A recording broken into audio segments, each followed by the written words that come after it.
hire and supply this yourself depending on the situation.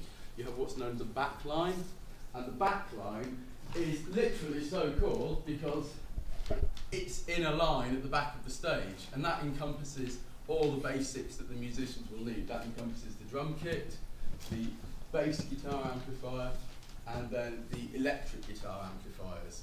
And this is often because if you've got bands who are, say you've got several bands who are playing on a gig, if every band bought their own equipment and tried to use their own equipment, it would quickly become, you'd have more equipment than stage space, it'd be very confusing to know what was happening. So it's always good before a gig to arrange things like the back line. So that's the equipment you'd need, and you'd also need to consider the logistics of the situation. So for example, if you had a PA that was too small, if you had a really big room, say, and you had a really, really small PA, that probably wouldn't be good enough because it wouldn't give you enough volume to get over the sound either of the instruments, or if you had a large audience, even over the sound of people in the audience talking.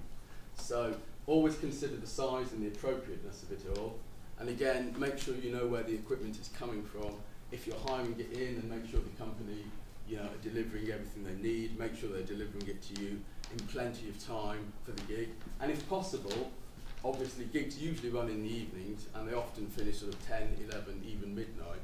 So if you supplied the equipment yourself, you might not want to be taking this all out at the end of the night.